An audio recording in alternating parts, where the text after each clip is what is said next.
vô cùng đặc biệt được sắp xếp riêng dành cho tất cả những nhà đầu tư của Marketpeak hiện tại. Và các anh chị có hào hứng cho buổi tối ngày hôm nay không ạ? Nếu mà các anh chị hào hứng thì có thể cho em xin một dãy số 1 để chúng ta có thể nhanh chóng được bắt đầu buổi tối ngày hôm nay được không ạ? Vâng, cảm ơn các anh chị rất là nhiều. Chúng ta khi mà tham gia buổi Zoom tối ngày hôm nay rồi, chúng ta đã sẽ được gặp gỡ với hai nhân vật vô cùng đặc biệt và vô cùng đáng mong chờ trong buổi tối ngày hôm nay. Đó chính là CEO và CTO của công ty Marketpeak. Vậy nên rất mong các anh chị chúng ta hãy cùng ngồi trước màn hình và mở camera của mình lên để CEO và CTO thấy rằng thị trường Việt Nam của chúng ta đang bùng nổ và sắp bùng nổ rất là mạnh, được không ạ? Vâng, vậy hiện tại thì em đã thấy một số anh chị đã mở camera rồi, tuy nhiên thì một số anh chị chưa mở camera. Và đây là buổi đào tạo nội bộ, vậy nên rất mong là các anh chị chúng ta hãy cùng mở camera của mình lên để chúng ta có thể để cho CEO và CTO của công ty được nhìn thấy những gương mặt thân quen, những gương mặt rất là đẹp trai và xinh gái của các anh chị, được không ạ? Nếu mà các anh chị, không biết là các anh chị đã nghe rõ em nói chưa ạ? Nếu mà đã nghe rõ em nói rồi thì có thể là vẫy tay lên màn hình để có cho em thấy được không ạ? Vâng, xin cảm ơn các anh chị rất là nhiều. Và chương trình buổi tối ngày hôm nay của chúng ta, buổi Zoom này sẽ có giới hạn số lượng người, cũng như là sẽ chỉ dành cho những nhà đầu tư của Marketpeak, đã đầu tư của Marketpeak. Và chương trình của chúng ta sẽ bắt đầu vào lúc 20 giờ 10 phút. Tối ngày hôm nay, chúng ta sẽ được nghe tất cả những chia sẻ, những kiến thức của CEO và CTO. CTO sẽ là người chia sẻ tới các anh chị những kiến thức về blockchain. Anh ấy là một người có một kiến thức rất là rộng và rất là sâu về lĩnh vực này ạ.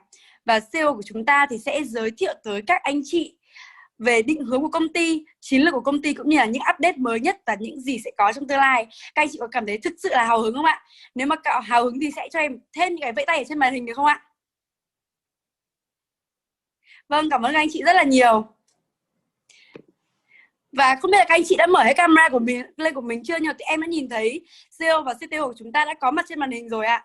Họ là người Đức và họ rất là đúng giờ. Vậy nên là chúng ta hãy cố gắng đưa tất cả những người bạn bè, những người đồng đội của mình hãy tới buổi Zoom đúng giờ các anh chị nhé. Vì buổi Zoom của chúng ta sẽ không quá nhiều người có thể được vào, nên là nếu mà ai vào sau là sẽ không được duyệt đâu ạ.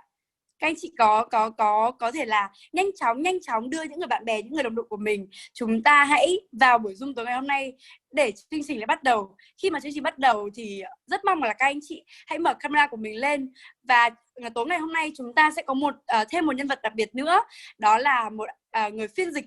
Người phiên dịch viên của chúng ta sẽ phiên dịch tất cả những điều hay nhất, những điều tinh túy nhất mà CEO và CTO của Marketpeak sẽ đưa đến.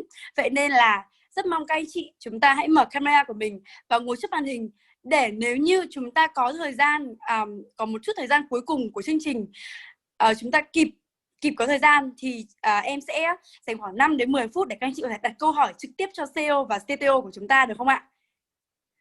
Vâng, hôm nay là em thấy rất là nhiều các anh chị chúng ta đã ngồi trước màn hình rồi, và chúng ta chắc chắn là các anh chị cũng như giống như em thôi sẽ rất là hào hứng cho buổi tối ngày hôm nay.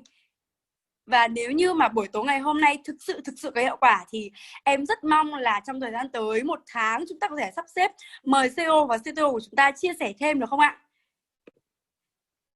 Vâng, em đã nhìn thấy tất cả các anh chị có mặt trên màn hình rồi ạ. Buổi Zoom của chúng ta hiện tại đã có 132 người, 133 người tham gia. Và buổi Zoom của chúng ta sẽ bắt đầu vào lúc 20 giờ 10 phút. Vậy nên là rất mong các anh chị hãy nhanh chóng gửi đường link Zoom cũng như là ID Zoom tới những người bạn bè và những người đồng đội của mình các anh chị nhé. Sẽ rất là khó và rất là hiếm những cái cơ hội để chúng ta có thể trò chuyện trực tiếp với CEO và CTO của Marketpeak. Vậy nên các anh chị hãy tập trung 100% năng lượng của mình để lắng nghe những gì họ chia sẻ.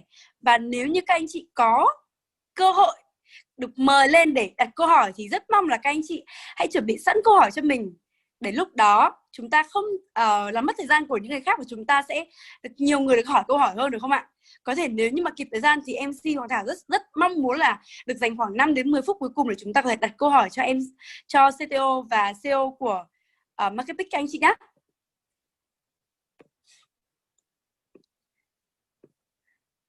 Vâng, và có lẽ là ngày hôm nay thì các anh chị khi mà vào buổi Zoom tối ngày hôm nay là các anh chị đã biết được rằng là buổi Zoom tối ngày hôm nay về cơ bản là có những nội dung gì rồi, đúng không ạ? Và về cơ bản là chúng ta sẽ được gặp ai, Vậy nên là rất mong là các anh chị chúng ta sẽ thể hiện sự tôn trọng và sự chào đón của Việt Nam mình tới với hai vị khách đặc biệt của chúng ta, được không ạ? Lát nữa khi mà bắt đầu chương trình thì em sẽ nói hello tới và tên của CTO và tên của CEO, thì rất mong là các anh chị hãy viết một tràng chữ hello để có thể chào đón họ, để họ có thể là có nhiều năng lượng hơn và chia sẻ tới chúng ta được mạnh mẽ và nhiều điều tuyệt vời hơn, được không ạ? Vâng. Và em xin giới thiệu qua một chút. CTO của chúng ta là một người đã làm việc rất là lâu năm trong lĩnh vực DeFi, blockchain cũng như là crypto. Anh ấy là không chỉ là giỏi về kỹ thuật, mà anh ấy còn rất là giỏi về phân tích thị trường này. Anh ấy nắm bắt thông tin rất là nhanh. Vậy nên khi mà các anh chị đạt được lên những cái mức cao hơn trong cái level, thì các anh chị sẽ học thêm những cái kiến thức sâu. Nếu mà để nói với những người mới thì chúng ta có thể là sẽ nói từ level 1 đến level 3 chẳng hạn. Tuy nhiên khi mà các anh chị đã hiểu rồi, các anh chị đã làm trong lĩnh vực này được một thời gian rồi, thì các anh chị sẽ yêu và đam mê về nó, các anh chị muốn tìm hiểu sâu hơn. Thì cái người mà em rất là ngưỡng mộ về cái lĩnh vực này đó là CTO Benjamin, thì anh ấy đã có kiến thức rất là sâu rộng trong cái lĩnh vực này rồi. Vậy nên nếu như các anh chị thực sự muốn tìm hiểu sâu những cái kiến thức gọi là bản bản chất của cái lĩnh vực này, thì các anh chị hãy có thể coi anh ấy là một người thầy, và các anh chị có thể học anh ấy được đấy ạ. Trong cái link trong những cái buổi đào tạo ấy của công ty, ở trên cái phần website của chúng ta ấy, khi các anh chị đầu tư ấy, thì sẽ có những cái video mà anh ấy đã dạy rồi đấy ạ. Không biết là trong số các anh chị ở đây đã anh chị nào xem những cái video đấy chưa ạ? Chắc hẳn là sẽ có những anh chị nào đó đã xem những cái video đó rồi. Còn nếu như ai chưa xem thì có thể là lên đó xem lại các anh chị nhé. Chúng ta có thể tải một số phần mềm về và chúng ta có thể phiên dịch trực tiếp. Khi mà các anh chị bật video lên ý, thì chúng ta có thể để cái micro của chúng ta ở gần với cái laptop để micro có thể để điện thoại có thể nghe thấy được những cái lời mà CTO chia sẻ. Thì cái phần mềm nó sẽ giúp các anh chị dịch luôn. Em thường nghe tiếng Anh như vậy vì tiếng Anh của em nó giao tiếp thì hơn một chút, nhưng mà nói về chuyên sâu về lĩnh vực blockchain ý, thì có những cái từ ngữ chuyên ngành mình không thể dịch được hết, và mình cũng không thể hiểu được hết. Vì là nếu như các anh chị ví dụ như từ DeFi, các chị chỉ hiểu là đó là decentralized finance, đúng không ạ? Nó sẽ chỉ đơn giản là tài chính phi tập trung. Tuy nhiên trong cái tài chính phi tập trung có những gì thì đôi khi mình đọc tiếng Việt mình còn chưa hiểu hết, chứ đừng nói là tiếng Anh ạ. Vậy nên là rất mong là các anh chị, nếu như ai thực sự muốn học hỏi, muốn tìm hiểu sâu kiến thức về cái lĩnh vực này, thì chúng ta sẽ dần dần học những cái video với mỗi cái gói đầu tư của chúng ta ấy, sẽ có những cái video nhất định ạ. Vậy nên là các anh chị, nếu như ai chưa biết cái video đó thì có thể là hỏi cái người giới thiệu mình vào buổi Zoom tối hôm nay, chắc chắn là họ sẽ biết đấy ạ. Còn nếu mà ai không biết thì có thể là comment để hỏi MC Hoàng Thảo, rồi MC Hoàng Thảo sẽ hướng dẫn anh chị nhé. Vâng, ok. Vâng, và ngày hôm nay thì em đã thấy các anh chị vào buổi Zoom tối ngày hôm nay rất là đông, và rất mong là các anh chị sẽ được thu lượm được những cái điều tuyệt vời nhất, những cái điều thú vị nhất, những cái điều mà các anh chị đang mong chờ nhất. Các anh chị đang mong chờ nhất điều gì trong buổi tối ngày hôm nay ạ? Có thể comment xuống cho MC Hoàng Thảo biết được không ạ? Khi mà các anh chị vào buổi Zoom tối ngày hôm nay, chắc chắn là các anh chị đang mong chờ và đang hào hứng với một điều gì đó, thì có thể là chia sẻ cho MC Hoàng Thảo một chút được không ạ? Để chúng ta có thể là có nhiều năng lượng hơn và truyền tới những người khác để họ có thể nhanh chóng vào buổi Zoom tối ngày hôm nay ạ. Ồ, chưa thấy ai biết. Vậy các anh chị đã mong muốn điều gì trong buổi tối ngày hôm nay ạ? Kiến thức về thị trường DeFi, ok. Ok, có thể DeFi là một trong những từ khóa rất là mới với chúng ta trong thời gian vừa rồi, và chắc chắn đó sẽ là xu hướng tới. Giống như ở cách đây từ năm 2006-07 nhỉ, khi mà Bitcoin còn chưa lên giá như bây giờ, thì Bitcoin sẽ là một cái gì đó được một vài người dự đoán nó sẽ là trend, nó sẽ là xu hướng sắp tới. Nhưng mà chắc là chúng ta chưa chắc chúng ta đã tin, đúng không ạ? Kiến thức, vâng, cảm ơn các anh chị rất là nhiều. Và khi mà nói về DeFi tại thời điểm hiện tại, nó giống như Bitcoin thời 2006-2007. Vậy nên rất mong là các anh chị đó, ok, em đã nhìn thấy một câu hỏi này: phát triển dự án như thế nào? Có thể là anh sẽ chuẩn bị sẵn câu hỏi để lát nữa, nếu như mà chúng ta còn thời gian, chúng ta sẽ hỏi CEO và CTO ngay tại đây, được không ạ? Đó, có thể câu hỏi của anh có thể là cũng là những thắc mắc của rất nhiều người trong Zoom này đấy ạ. Ok, được gặp các lãnh đạo công ty truyền tải định hướng phát triển công ty. Ok anh. Lát nữa thì phiên dịch viên của chúng ta cũng sẽ gửi những cái câu hỏi này tới CEO và CTO nếu như chúng ta còn kịp thời gian sau khi họ chia sẻ các anh chị nhé. Ok, và không phải để các anh chị chờ đợi lâu nữa thì ngay sau đây, ngay lúc này chúng ta hãy gõ một trang số 68 và cộng thêm chữ hello để chúng ta cùng chào đón để bắt đầu buổi Zoom tối ngày hôm nay. Chúng ta sẽ cùng chào đón tới CTO của công ty Marketpeak, Benjamin Pendick, và rất vui được đồng hành cùng với anh chị, đó là translator, người phiên dịch viên anh Tín Nguyễn. Hello Benjamin Pendick. Hi, good evening. Xin chào tất cả mọi người nghe được không ạ? Alo, mọi người có nghe được tiếng dịch không ạ? Hello? I don't understand a single word, by the way. Okay. I just check whether they can listen to me or not. Yes. Okay.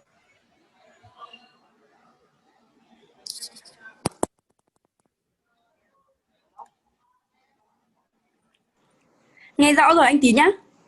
Okay. We can start now. Okay, my turn then, yes? All right. Let me share my screen. And here we go. Okay, I think you should all be seeing the Marketpeak logo and background. Is that correct? Bây giờ chúng ta đều đã nhìn thấy được cái logo ở cái background, logo của Marketpeak background chúng ta rồi đúng không ạ? Can anybody confirm that you see the Marketpeak logo and blue background, just so that I know that you're seeing the right thing? Yes, okay, cool, thank you. Well then, let's go. Yeah, as mentioned, I'm Benjamin Bendick. I am the CTO of Marketpeak, so basically whenever something doesn't work out, it's my fault and you can be angry at me. That's part of the job. And today I want to tell you about decentralized finance. Okay. What that is already, what it can be in the future, and why excuse me, can I translate? Such an exciting thing to be part of, particularly in the early start phase that we are in right now. This will take about 30 to 45 hello, minutes, Mr. Benjamin, can I translate? How much I rant about, but we will see. Excuse me? I don't think we will have time for questions today. I try to make it as clear as I can. So let's just get started. Excuse me, Benjamin. We have a translator in the chat today. Okay, that is good to know. All right. But can you stop for me for a while? I need to translate for them. Well then, yeah, let's get started. I will make breaks for the translator to catch up. Let's see how it works. Yeah, okay. So, decentralized finance. Okay. What is that even? Xin So chào what's tất the cả mọi người. definition of the term? The term is coming is coming to prominence more and more. We stumble upon the words decentralized finance, or DeFi for short, more and more online. And what does it even mean? So purely technically Benjamin, speaking, can you stop for a while? It's just short for decentralized finance. So it's just an abbreviation for that, decentralized finance. Decentralized here is meant in a very technical term way, also governance way, but it basically means that it should happen on a public distributed ledger technology.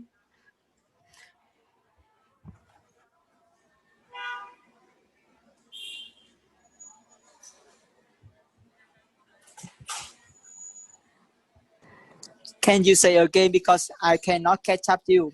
You speak maybe 2 sentences and wait for me, and then I will translate for the members. Okay, Mr. Benjamin. For sure. Is the translation spoken or written? Benny, yeah. bitte. But for sure I can make pauses, yes. 2 bis 3 Sätze, 2 bis 5 Sätze und dann übersetzen. Du sprichst leider viel zu viel.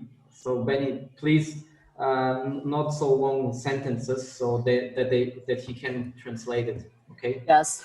So can you start all over again, because I don't remember what you said just now, because you said too fast and too long. Okay, I think I can go on now. We will see. We will get into the flow, into the rhythm of me speaking and the translation. Yeah. We will figure it out. Yeah, so can you start all over again? DeFi is just short for decentralized finance. It happens on public distributed ledger technologies. That is usually blockchains. Because if the blockchain or DLT is not public, then it's also by definition not decentralized. Ok, thế thì ngày hôm nay lúc nãy thì để tính tóm tắt lại một chút về tất cả những gì mà bác vừa nói ha. Bác Benjamin này thì là CTO của dự án Marketpeak mà chúng ta đang làm việc ở đây, và lúc đầu bác có nói là I'm not used to working with live translation. I'm sorry. Lúc nãy bác có nói rằng là nếu như mà trong cái dự án này có bất kỳ một vấn đề gì liên quan đến vấn đề kỹ thuật thì bác ấy sẽ là cái người chịu trách nhiệm để mà khắc phục tất cả những vấn đề liên quan đến kỹ thuật như thế. Và bây giờ thì bác ấy sẽ chia sẻ một vài những cái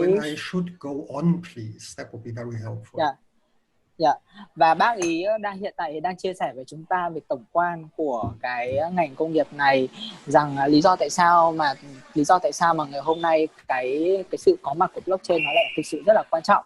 Vì hiện tại thì tất cả cái nền công nghiệp của chúng ta hiện tại thì đều đang chuyển hướng sang cái việc là giao dịch online, và chính vì như thế nên là chúng ta sẽ cần có những cái sự bảo mật và cái sự minh bạch ở đây. Thế nên ngày hôm nay chúng ta mới có được một cái thuật ngữ nó được gọi là decentralized, tức là cái decentralized finance. Ở đây có nghĩa là cái tài chính phân quyền. To know when I should continue speaking. Benjamin, it's very easy. It stops to talk. To wrap the technical definition of DeFi up, it is managed by smart contracts. Benjamin, you hear me? Everything decentralized means it's managed by smart contracts. Benjamin, you hear me? Run on a distributed ledger technology. Benjamin, usually that is a blockchain. Benjamin, you hear me or not? Benjamin, do you hear us? Hello, Benjamin. Benjamin, you don't hear us. It's really crazy. Benjamin. Oh, he has a very, very big delay. Benjamin has a very big delay. Yeah. Oh, do I hear? Okay. You has a very big delay. It's crazy. So I don't know what to do about that. Yeah, so if you talk some sentences, then you will hear the translator, and if you don't hear anything, then you can go on. Yeah, so it's simple. It's simple. Okay, then I need to use headphones because otherwise you have an echo. Let me get the headphones. Yeah. Okay. That's why I had the sound off. That's why I didn't hear you. Okay. Yeah, that's the problem.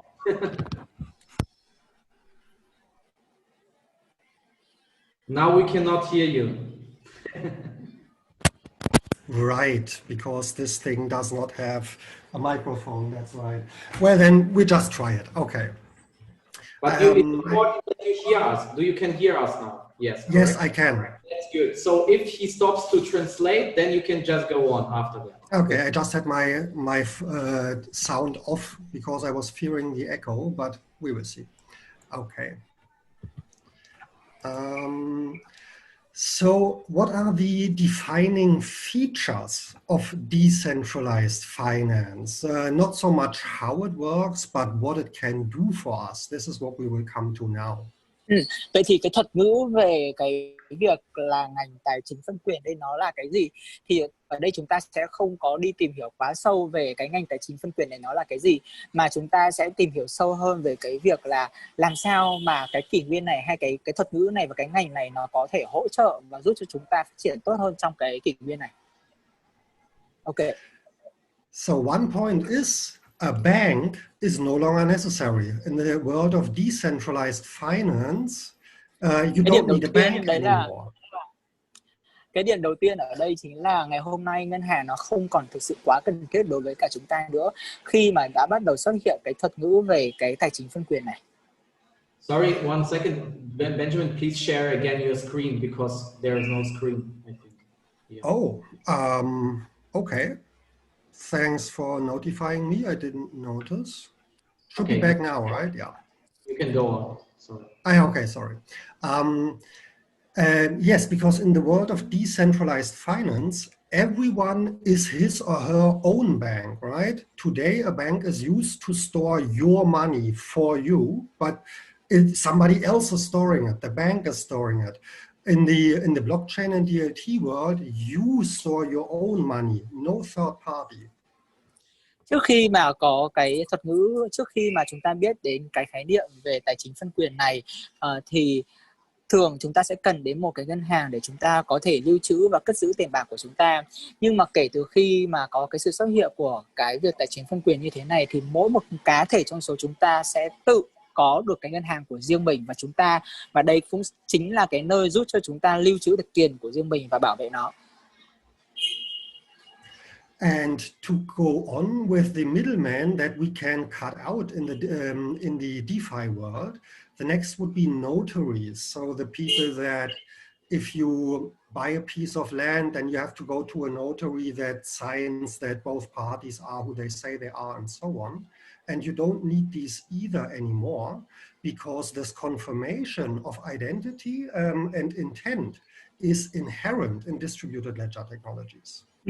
Và đặc biệt cái điều quan trọng thứ hai là với cái sự xuất hiện của cái ngành tài chính phân quyền như thế này, thì ngày hôm nay chúng ta sẽ không cần đến những cái bên lập pháp trung gian. Ví dụ như là trước kia ấy, khi mà chúng ta mua những cái mảnh đất thì chúng ta sẽ cần phải có chính quyền đứng ở giữa để mà họ chính là cái nơi xác thực về những cái giao dịch mà chúng ta đã hoàn thành nó như thế nào. Nhưng ngày hôm nay thì với những cái cuốn sổ cái phân quyền mà chúng ta có như ngày hôm nay, thì đấy nó đã chính là cái nơi chứng minh được tất cả những cái giao dịch của chúng ta nó có cái tính minh bạch như thế nào rồi. Vì vậy chúng ta đã có thể cắt bỏ đi được những cái bên trung gian ở giữa, và nó giúp cho công việc của chúng ta nó đơn giản hơn. Another thing that is way nicer, faster and cheaper than it has been so far are particularly international money transfers, which in the past have cost, it depends on from which country to which country, can cost like $50 flat fee plus a percentage and can take a week or two, so it can be very expensive and slow. If we use cryptocurrencies for that, it is way cheaper and way faster. Cái điểm thứ ba ở đây là khi mà chúng ta tham gia vào cái ngành tài chính phân quyền như thế này thì chúng ta sẽ tiết kiệm được một khoản tiền rất là lớn khi mà chúng ta chuyển tiền, đặc biệt là chuyển tiền liên quốc gia. Bởi vì là như chúng ta đã biết, khi mà chúng ta chuyển tiền từ quốc gia này sang quốc gia khác thì chúng ta phải tốn một cái khoản phí rất là lớn cho ngân hàng để họ có thể thực hiện dịch vụ cho mình. Và điểm quan trọng thứ hai nữa là nhờ cái việc mà dùng tiền điện tử để mà chuyển như thế này thì chúng ta còn tiết kiệm được một cái khoảng thời gian giữa những lần luân chuyển, và nó an toàn hơn rất là nhiều. And another issue with international money transfers or money transfers in general is that about 31% of all humans don't even have a bank account where you could send money to or they could send money from. And even alone in the United States of America, 55 million people do not have a bank account. Và có một cái thực trạng là khi mà chúng ta đang muốn giao dịch qua các tài khoản ngân hàng thì theo thống kê hiện tại là 31% dân số toàn cầu hiện tại không có tài khoản ngân hàng. Và thậm chí rằng ở những quốc gia rất phát triển như Canada và ở Mỹ thì theo thống kê là đang có tầm khoảng là 55 triệu người hiện tại là thậm chí cũng không có tài khoản ngân hàng để có thể giao dịch. But of these 31% of humans that don't have a bank account, 2/3 out of those, so 2 out of 3 people from those do have a smartphone, and well, a smartphone is all you need to be part of the decentralized finance world. Nhưng mà mặt khác nó lại có một cái điểm rất là thú vị. Trong khi 1/3 dân số thế giới thì không có tài khoản ngân hàng, nhưng 2/3 dân số thế giới còn lại, 2/3 dân số còn lại trên thế giới thì lại đều có cái điện thoại smartphone mà chúng ta đang cầm ngày hôm nay. Và để chúng ta có thể thực hiện được những cái nghiệp vụ giao dịch nhờ vào cái kỷ nguyên của cái ngành tài chính phân quyền này, thì thứ duy nhất chúng ta cần ở đây không phải tài khoản ngân hàng nữa, mà chúng ta lại chỉ cần mỗi cái điện thoại là xong rồi. And this means that decentralized finance enables, in theory already today, enables more people to partake in services like banking, insurances, tradings, investments, and money transfers than the banks can do. And that is pretty cool for the people. Thế thì với cái số liệu thống kê này nó chỉ ra một điều rằng là nếu như tất cả chúng ta tham gia vào cái ngành công nghiệp tài chính phân quyền như thế thì nó sẽ giúp cho một số lượng lớn người nhiều hơn có thể tiếp cận được những cái dịch vụ có tính chất tương tự như ngân hàng, ví dụ như là chuyển tiền. Then there are other cool things. For example, if you need a credit, you can get a credit without even a bank account, which isn't really possible today, except from a friend or so. And you could secure this credit with a different digital asset that you might own. Can you say again? I don't get it. Can you say again? You can borrow money for yourself. You can take a loan out for yourself without even having a bank account. And you can give as a security a digital asset, like your music collection, right? You can say, if I'm not able to pay you back, you can have my iTunes music collection as collateral, for example. Cái điểm tiếp theo ở đây là ví dụ như là những cái dịch vụ liên quan đến vay nợ chẳng hạn. Giả sử như ngày hôm nay khi mà chúng ta đã có được cái sự liên kết về cái decentralized finance rồi ấy, thì chúng ta cũng khi mà chúng ta muốn vay tiền, thậm chí chúng ta không cần thiết phải đến ngân hàng nữa, mà chúng ta vẫn có thể vay tiền được bằng cái cách là chúng ta sẽ có những cái tài sản thế chấp điện tử. Ví dụ như là ai đó mà có một cái tài sản ở trên iTunes chẳng hạn, tức là cái tài khoản trên iTunes ấy, chúng ta thậm chí có thể thế chấp cái tài khoản đấy để chúng ta có thể vay tiền ở đây cũng được. And also you can, if you happen to have more money than you need right now, you can also lend this money yourself to whoever you want to lend it to. And you can charge whatever interest rate you want and what you are able to get, of course, which usually is a better thing to do with your money than keeping it on the bank, because 0 or 2% interest in a year isn't even inflation. So it's better if you can lend it away to other people for more than that yourself. Và nếu như mà chúng ta có được những cái lượng tiền nhàn rỗi thì thậm chí là chúng ta cũng có thể là dùng cái lượng tiền nhàn rỗi này cho người khác vay thông qua cái hệ thống tài chính phân quyền này, và chúng ta sẽ là cái người tự quyết định cái mức lãi suất mà chúng ta muốn cái người kia vay của mình là bao nhiêu %. Và chắc chắn rằng là khi chúng ta tự quyết định như thế thì cái mức lãi suất này nó sẽ ngon hơn nó sẽ tốt hơn rất là nhiều so với cái việc là chúng ta đi gửi tiền ở ngân hàng, bởi vì là cái việc mà chúng ta gửi tiền ngân hàng mà dưới 10% một năm như thế thì thậm chí nó không đủ để mà chi trả cho cái lượng lạm phát nó xảy ra hàng năm. Nó không đủ để bù đắp cho cái tình trạng lạm phát hiện tại, ý tín là như vậy.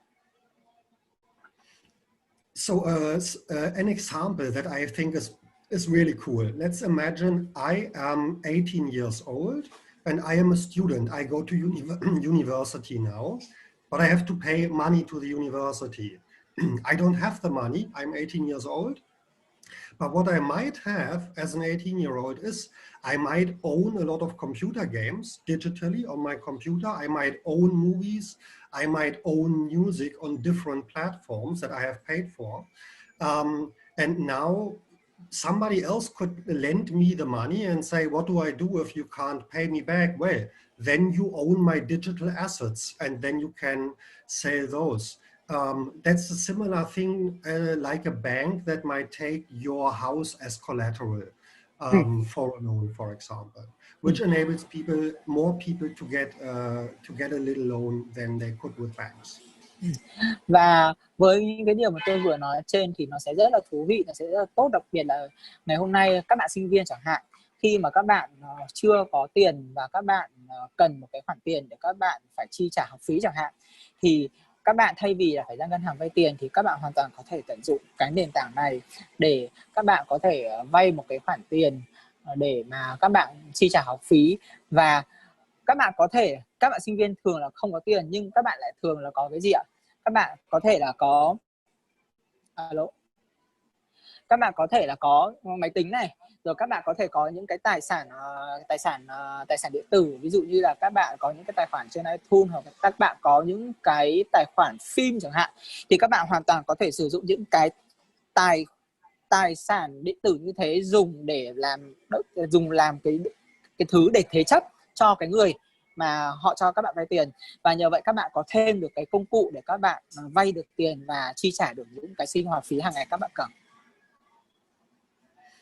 And another thing that we can decentralize and again cut out the middleman and save money by doing so are exchanges and trading platforms. So on a centralized exchange, the exchange itself, which is a company for profit, takes a bit of a fee from every transaction you make. This is money that you pay and then you don't have it anymore. On a decentralized exchange, where everything runs with smart contracts, there isn't necessarily a company to take a fee. So all you do is pay the transaction fee to the smart contract, but you don't pay 1 or 2 or 3% of however much you're sending. And if you're sending 10 or $100,000 worth, then 1% or 2 or 3 is a lot of money already, which you just completely save if you use a decentralized exchange.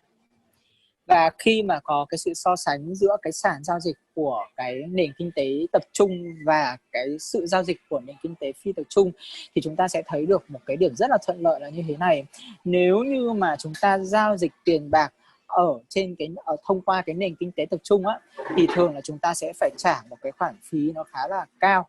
Nhưng nếu như ngày hôm nay chúng ta thực hiện các cái nghiệp vụ giao dịch ở trên cái nền tảng nền kinh tế tập trung á, thì chúng ta có thể thực hiện nó thông qua cái nền tảng là hợp đồng thông minh. Vậy thì khi mà chúng ta thực hiện cái việc giao dịch thông qua cái hợp đồng thông minh như thế, chúng ta cũng vẫn phải trả một cái khoản phí, nhưng cái khoản phí này nó nhỏ hơn rất là nhiều so với cả cái việc chúng ta phải trả những cái phí lên đến 1, 2, 3% trên mỗi một cái lượng tiền giao dịch đối với cả cái nền kinh tế tập trung.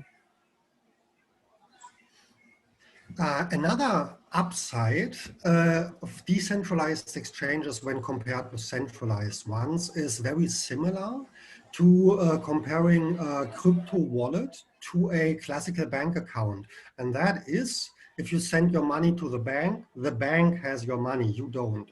If you send your money to a centralized exchange, the exchange now has your money, you don't. You can only hope that the exchange will give it back. Mostly they do, but some are scams and run away. Some get hacked. Kraken still comes to mind. In a decentralized exchange, your money only leaves your wallet when the trade is actually executed. So in a decentralized exchange, the danger that the exchange will be hacked or is a scam or something and you lose your money on the exchange is zero. Which is great. Và một cái so sánh nữa giữa cái nền kinh tế mà tập trung với cái nền kinh tế phi tập trung, hay là cái việc mà giữa cái sàn giao dịch tập trung và cái sàn giao dịch phi tập trung là như thế này. Khi mà chúng ta chuyển tiền vào trong một cái tài khoản ngân hàng của chúng ta ở cái nền kinh tế tập trung thì ngân hàng có tiền, với này chúng ta không có tiền. Và cái việc mà chúng ta chuyển tiền vào những cái tài khoản ngân hàng thì như chúng ta cũng đã biết là nó sẽ luôn luôn có một cái phần trăm rủi ro nào đấy đối với cái việc là ngân hàng bị tin tặc tấn công và khiến cho chúng ta bị mất tiền, và đó cũng là một trong những cái rủi ro nó đang hiện hữu.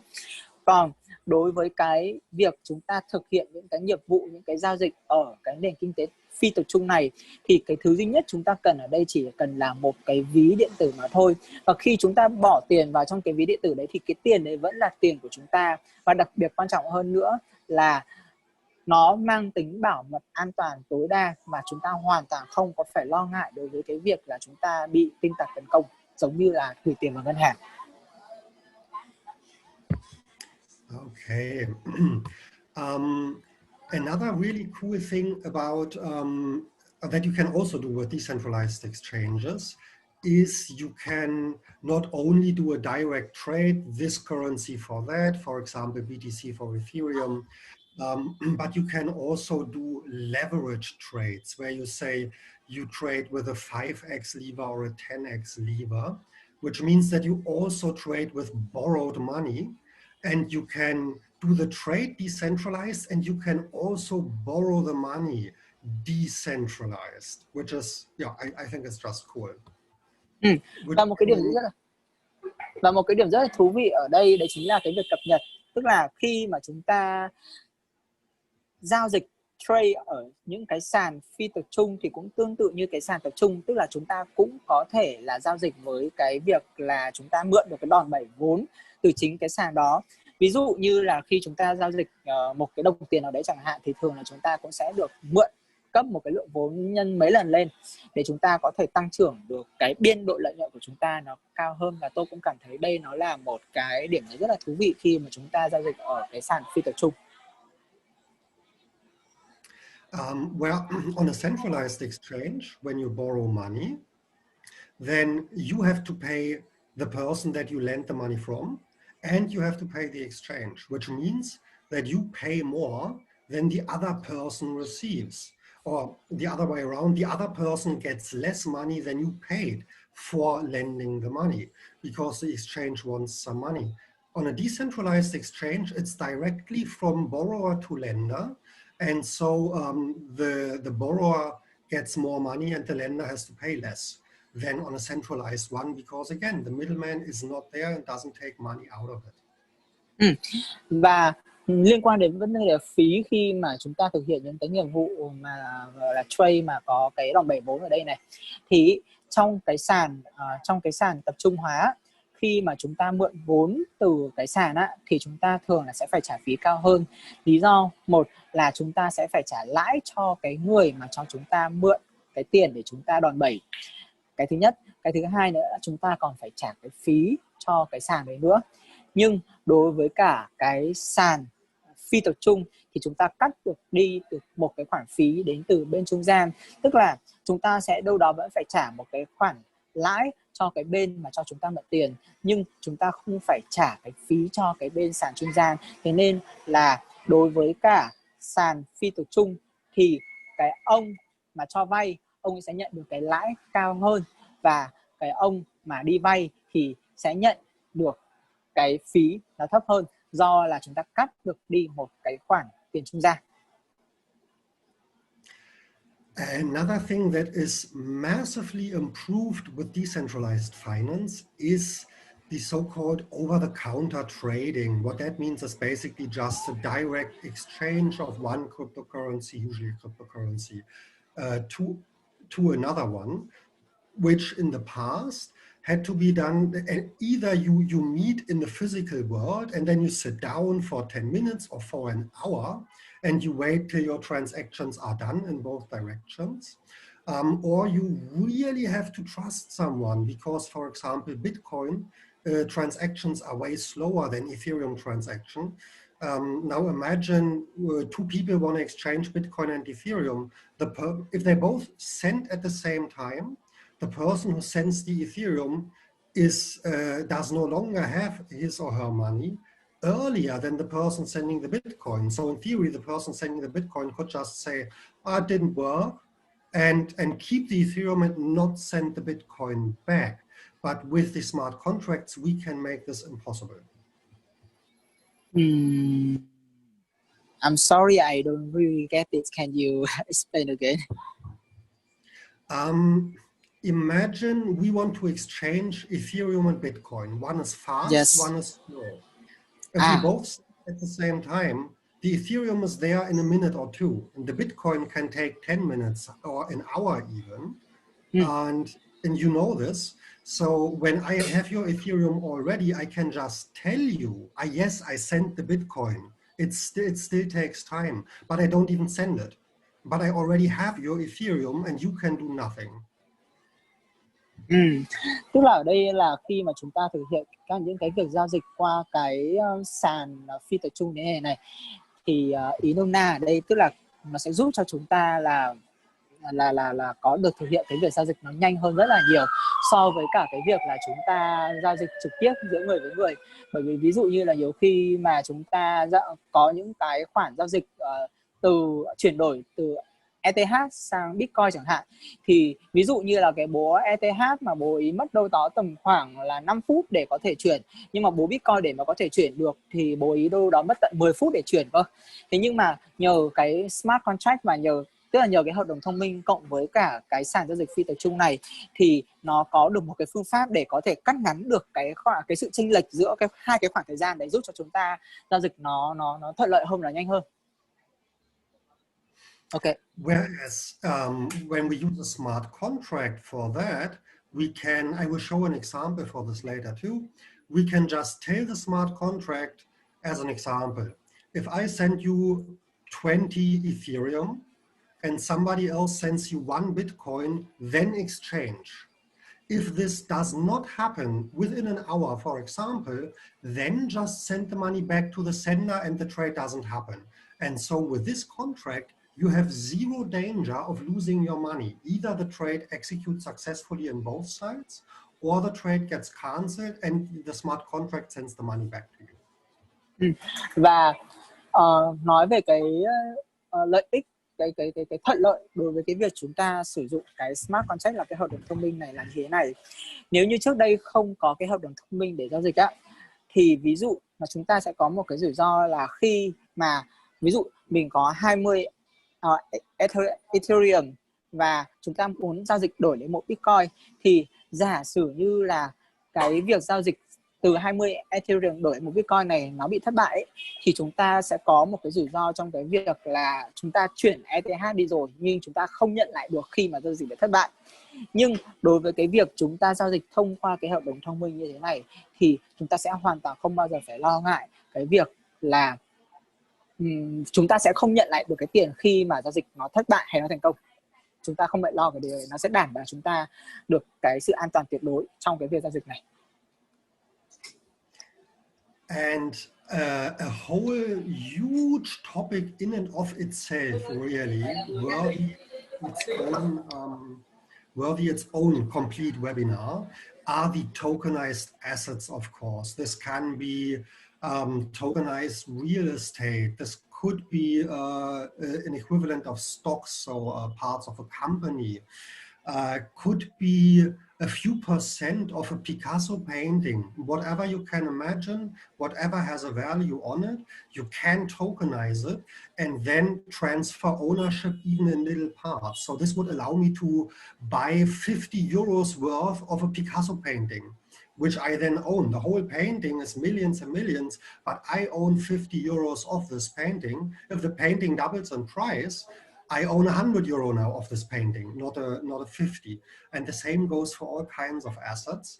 And then the really, really exciting thing is that you can imagine you can use literally the house you live in, the pictures on your wall. You can use these as money online in the world of decentralized finance. And that's just very cool, I think.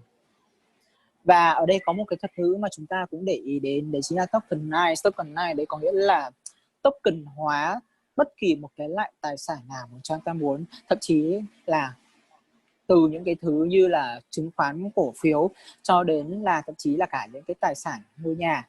Và nhờ vào cái việc mà chúng ta token hóa được bất kỳ một cái loại tài sản nào, nhờ cái kỷ nguyên của ngành kinh tế phân quyền này, nó giúp cho cái việc là chúng ta có thể sở hữu những cái loại tài sản nó đơn giản hơn rất là nhiều, và nó sẽ giúp cho chúng ta có nhiều hơn được những cái cơ hội để chúng ta tăng trưởng cái tài sản mà chúng ta muốn đầu tư. Yeah, and the really cool thing about this, the thing that really changes everything with this is that you directly have the full power over this. You don't need a notary or anything to, for example, sell a little bit of the house that you live in. You just use the smart contracts for that. And the other thing is that suddenly, because you can tokenize it as small as you want, right? Suddenly everything is liquid, basically. So before, you either sell your whole piece of land or you don't sell your whole piece of land. But now you can sell the piece of land, not to live on, but as an investment, in as tiny a slice as you want, 10 euros worth if you want, to as many people as you want. And that means that suddenly now everything is liquid and way more people can invest into way more things than has been possible before. And way more people that offer investment opportunities have now a way bigger potential audience, because now everyone with just a few euros can start, and you don't have to have thousands or hundreds of thousands to even begin investing anymore. Ok, và chúng ta tưởng tượng thế này ha. Nhờ vào cái việc mà token hóa bất kỳ một cái loại tài sản nào, nó sẽ tăng trưởng, nó sẽ tăng được cái tính thanh khoản đối với tất cả các loại tài sản khi mà chúng ta token hóa. Lý do là bởi vì khi mà chúng ta token hóa bất kỳ một cái loại tài sản nào thì nó sẽ giúp chia nhỏ cái đơn vị tài sản đó ra cho chúng ta. Ví dụ như là ngày hôm nay nếu như mà chúng ta muốn bán một cái ngôi nhà chẳng hạn thì thường là chúng ta sẽ phải bán cả cái ngôi nhà đấy, đúng không ạ? Nhưng nhờ vào cái việc mà chúng ta token hóa cái tài sản là ngôi nhà này, thì ví dụ cái ngôi nhà này nó là giá là 100 đồng chẳng hạn, 100 đồng chẳng hạn, thì chúng ta sẽ chia nhỏ thành 100 phần như thế và chúng ta có thể bán từng phần một như thế. Và nhờ vào cái việc chia nhỏ hóa cái đơn vị bởi cái sự token hóa này nên nó sẽ giúp cho chúng ta có thể thanh khoản được cái tài sản này nó đơn giản hơn rất là nhiều. Mọi người tưởng tượng là giả sử như ngày hôm nay chúng ta có một cái ngôi nhà trị giá cả 100 tỷ chẳng hạn, nó bán rất là khó, đúng không ạ? Nhưng mà nhờ vào cái việc token hóa thì chúng ta có thể bán từng phần của ngôi nhà, thậm chí là trị giá của nó chỉ có là 1 triệu thôi. Nhưng nhờ chia nhỏ như thế thì chúng ta bán nó nhanh hơn và chúng ta bán nó dễ hơn so với cái việc là chúng ta bán cả một lúc cả một cục cái ngôi nhà 100 tỷ đó.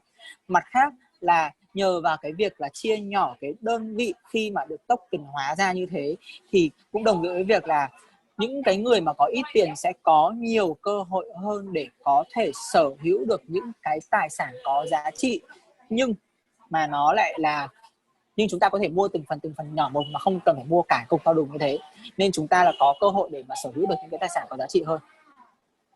Ok. But of course, everything has its issues as well. Everything has its problems and its challenges, and so does DeFi. Now we come with the challenges that are still being worked on, that still need to overcome in part before DeFi will really change everything. Everything has the challenge, everything has the pros and cons, right? Yeah, everything has issues and problems and challenges. Exactly. Now we get to the challenges. Okay. Và tất nhiên rằng là ở đây thì chúng ta cũng phải rất là thành thật với nhau, tức là tất cả mọi thứ nó sẽ đều có hai mặt của nó sẽ đều có những cái thuận lợi và nó cũng sẽ có những cái sự thử thách ở đây. Thế thì khi mà chúng ta đi sâu vào trong cái lĩnh vực mà tôi vừa chia sẻ thì cái thử thách đối với chúng ta là cái gì? So one issue is a half technical issue, and excuse the typo, please. And that is that usually blockchains or DLTs, code is law. That means a smart contract that has been deployed is as it is and will stay forever as it is. That's how most platforms work. Excuse me, can you say again? Excuse me, I'm a bit fast again, I guess. So code, source code is law in blockchains.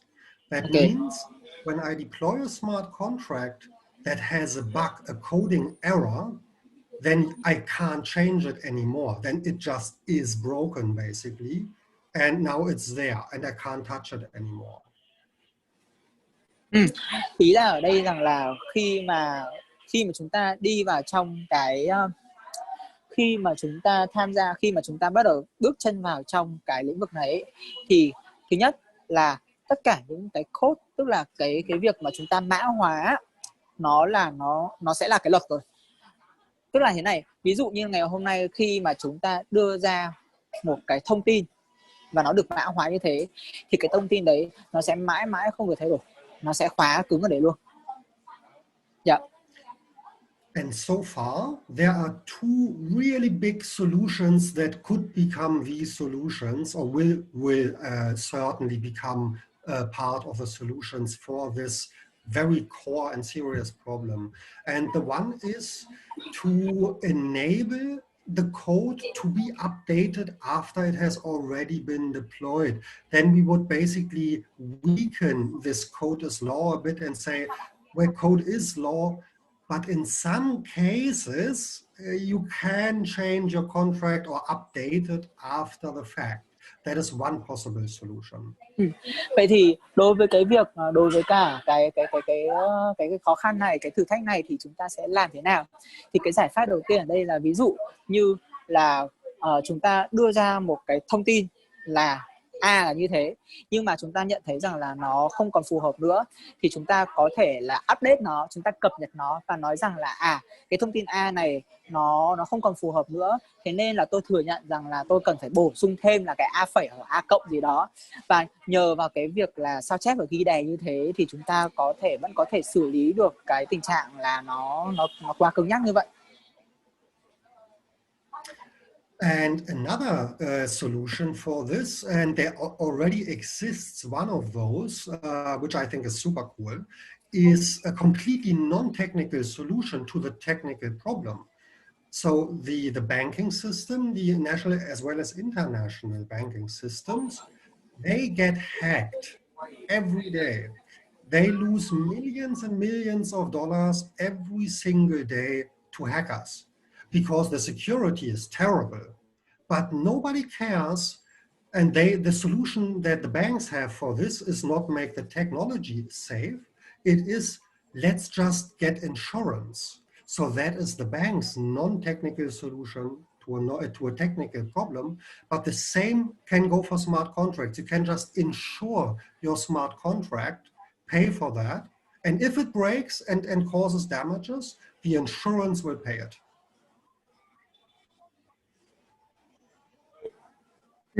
Và có một cái điều rất là tuyệt vời đây là ví dụ như là khi mà chúng ta để tiền trong ngân hàng hay là thực hiện những cái giao dịch mà thông qua cái hệ thống ngân hàng, thì chúng ta cũng biết được rằng là trên thế giới ngày hôm nay có hàng triệu đô la Mỹ nó tin tặc tấn công vào, và một khi mà những cái khoản giao dịch đấy của chúng ta mà bị tin tặc tấn công vào thì cái rủi ro mất tiền rất là lớn, và ngân hàng thì họ sẽ không có bồi thường hoặc là bồi thường một cái lượng rất là nhỏ trên cái lượng tiền mà chúng ta bị hack như thế.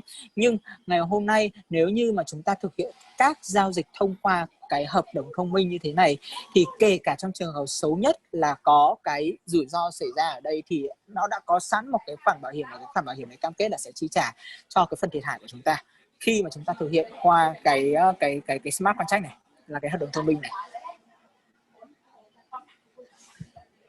Okay, and now I want to show you a few examples of things that already exist. They're not even that new, most of them. And this is just to show you that this is not all fantasy. This is not all future stuff. No, this is really starting today. It's starting yesterday, basically. And this is why I want to show you a few examples of interesting and or important projects in the DeFi space. Sorry, I don't listen because my part is not clear. Can you say again? I don't listen very clear here. Okay. Yeah, I said I'm just showing a few real world examples to show that this is real stuff. We're not making this up. This does exist. Ở đây bác ấy đang cho mình xem một vài những cái ví dụ thật mà chúng ta có thể nhìn thấy ở đây. Okay.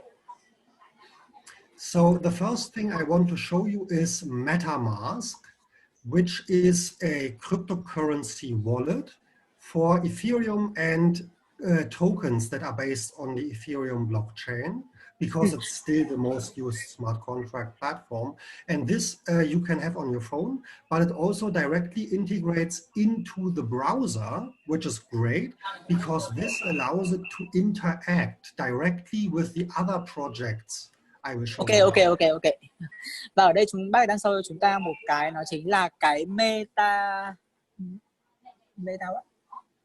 một cái ví có tên là Meta gì đấy, MetaMask. Và cái ví này nó chính là cái ví mà cho chúng ta có thể thực hiện những cái hợp đồng smart contract này. Và cái ví này thì chúng ta có thể sử dụng là ở trên cái điện thoại thông minh của chúng ta. Nhưng cái điểm thú vị ở đây là nó còn tích hợp được ở trên cái web browser, tức là chúng ta có thể là sử dụng cái ví này trực tiếp ở trên cái giao diện mà thông qua website của chúng ta. Và nhờ vậy nên là nó cho phép chúng ta tích hợp được thêm rất là nhiều những cái công dụng ở đây. Okay. One of the oldest project, I think the oldest project in the DeFi space, you could call it, is the so-called MakerDAO. and they have a cryptocurrency that they just want to use as digital money, basically. A lot of people are using it, actually. It is called DAI. And you can do all the things you can do with regular money, loan it away, earn interest, send it out, receive it, just that it's a DAI and it's not on a bank. But it's directly under your control. So this is a thing that also exists and exists for a while. It's complete full-on currency with all the features you expect, just digital. Và ở đây có một cái dự án nó gọi là cái dự án MetaDAO, và với cái dự án này thì nó cũng chính là cái dự án mà bác ấy nói là ứng dụng về cái nền kinh tế phi tập trung ấy, tài chính phi tập trung này. Và ví dụ như là thông qua cái dự án MetaDAO này thì chúng ta có thể không cần thiết phải thông qua ngân hàng nữa, mà chúng ta cũng có thể là vay tiền hoặc là cho mượn tiền và một cách trực tiếp thông qua cái nền kinh tế phi tập trung này, và nó sẽ giúp cho công việc của chúng ta nó đơn giản và thuận tiện hơn rất là nhiều. Can you wait for a while? I need to trust my... Say again, please. Tí xin lỗi mọi người nhé, Tín vừa bỏ cái tai nghe ra để Tín sạc cái điện thoại của Tín, nên là mọi người nghe trực tiếp này có rõ hơn không ạ? Có rõ không ạ?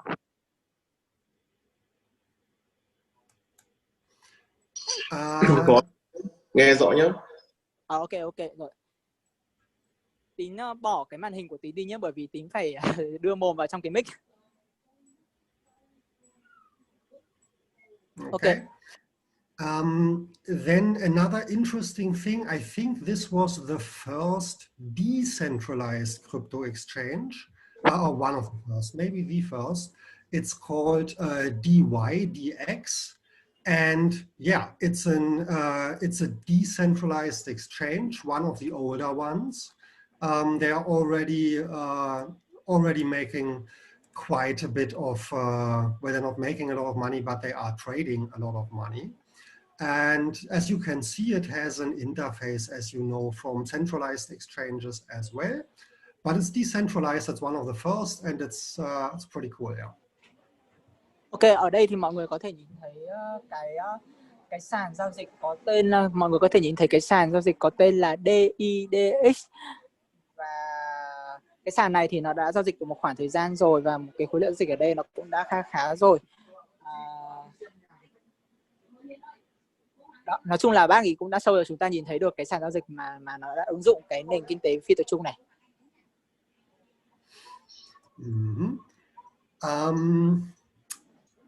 I think compound finance is a bit more difficult maybe to explain, and I would just skip this for now. If anybody's really interested, it's a very cool project in the DeFi space using DAI also, but I try to speed this up a bit, so we skip this one.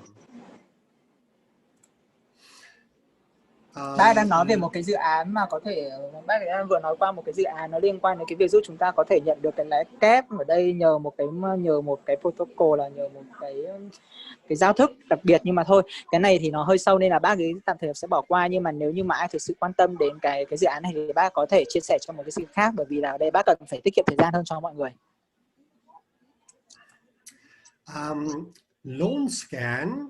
Loan Scan is a site where you can see, so if you have cryptocurrency and you want to earn money with it, but you don't want to trade, you can just lend it, right? And earn interest on this. And Loan Scan shows you on which platforms you can get how much percent interest for what cryptocurrency. So that is also pretty useful. And it's an example. Ok. Và ở đây có cái dự án nó có tên là Loan Scan. Thì cái dự án này ấy, thì nó là cái việc là nếu như chúng ta không có muốn là giao dịch và đi trade, đi lướt sóng thì mà chúng ta đang có một cái khoản tiền nhàn rỗi thì chúng ta có thể cho vay.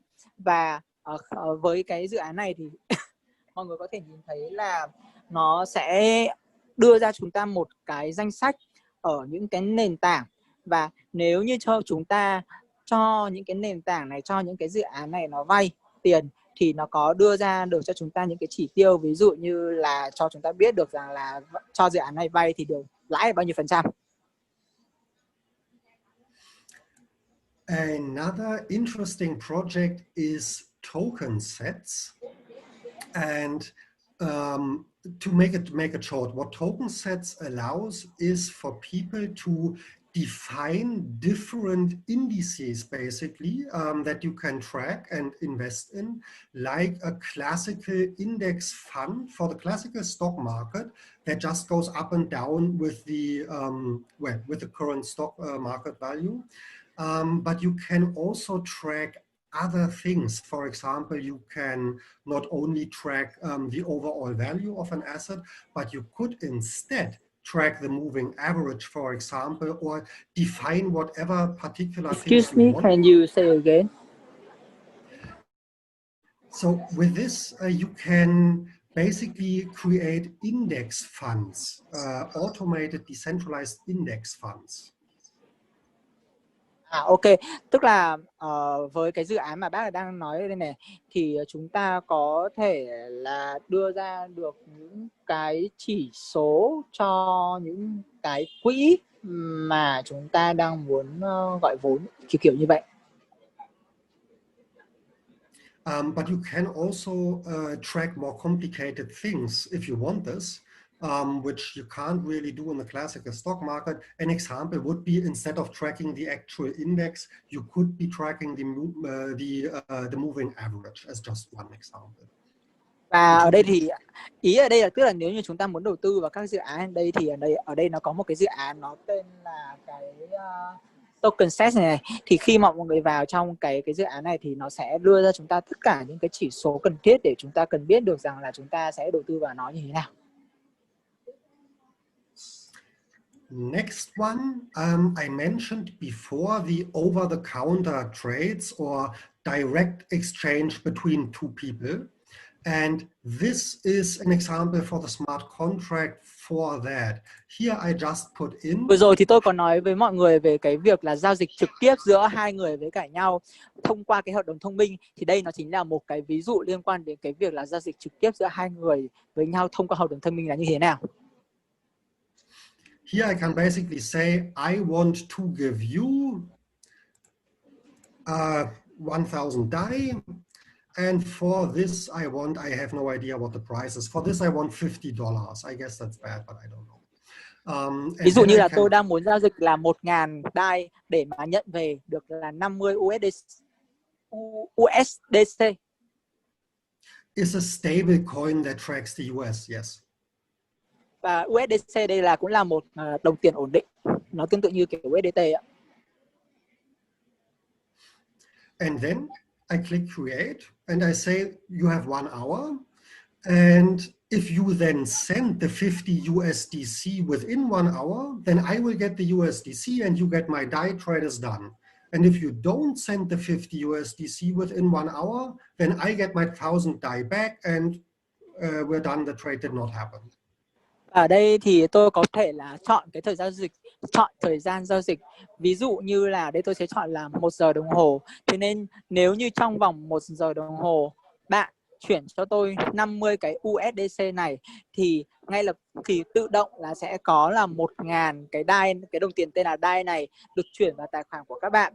Nhưng nếu như trong vòng nội bộ 1 giờ đồng hồ mà tôi không nhận được, mà bạn chưa chuyển cho tôi 50 cái USDC này thì sẽ không có cái 1.000 DAI kia chuyển cho các bạn. Đồng nghĩa với việc là tôi vẫn giữ lại được cái 1.000 DAI của tôi và bạn vẫn giữ được 50 cái USDC của các bạn. Thế nên là nó đảm bảo cái sự an toàn cho cả hai bên. And why is this great? Because it means that neither of us can cheat. You only lose your 50 USDC if you do get my 1,000 DAI and vice versa. There's no way for you or me to cheat this contract. This is why it's great. It's completely safe. Brilliant. Và nhờ vì vậy nên ở đây sẽ không có một ai có thể gọi là lừa đảo ở đây được cả. Okay. The last thing I wanted to show today is, because I said a big problem can be bugs in the smart contracts, and a non-technical solution is an insurance for smart contracts. Well, this already exists actually. Nexus Mutual is an insurance company for smart contracts. So you can already insure your smart contracts with this. Và lúc nãy tôi còn nói rằng là thậm chí là ngày hôm nay một cái nền tảng smart contract nó vẫn có thể có những cái vấn đề xảy ra, thì tôi giới thiệu với mọi người một cái công ty bảo hiểm đứng ra ở giữa trung gian như thế này để có thể đảm bảo cho chúng ta được một điều là nếu như mà có những cái vấn đề nó xảy ra khi mà chúng ta thực hiện các giao dịch thông qua hợp đồng thông minh, thì đây chính là cái công ty bảo hiểm đứng ở giữa để đảm bảo cho chúng ta được cái sự an toàn về cái lượng tiền mà chúng ta giao dịch. And yes, I wanted to show you all these things to really show that this is real stuff. This exists already, not everything, but a lot more exists every day. It's being worked on. It's very real and it's very cool. I find it. Tất cả những cái mà tôi vừa chia sẻ với các bạn thì nó đều là những cái dự án mà nó đang hoạt động rồi, chứ không phải là cái kiểu mà nói trong tương lai. Kiểu. Okay, it's 2 more slides. It's not too much. There are a few more issues that are technical. One is scalability in general, as we always have with DLTs. That's being worked on. Again, sorry. We have, as always with blockchains, we have the scalability issue, but it's also being worked on. So scalability is very important, of course, for decentralized finance. Can you wait for a while? I take my earphone. Sorry. More challenges for DeFi. Scalability is another challenge. It always is with DLT, but we're working on it. Can you wait? Sorry, I'm sorry. Should I repeat once more or just go on? My phone is out of battery. I'm sorry. Okay. Can you say again? I'm sorry. Okay, again. A few more challenges that are still to be solved for DeFi, so that really everyone can use it.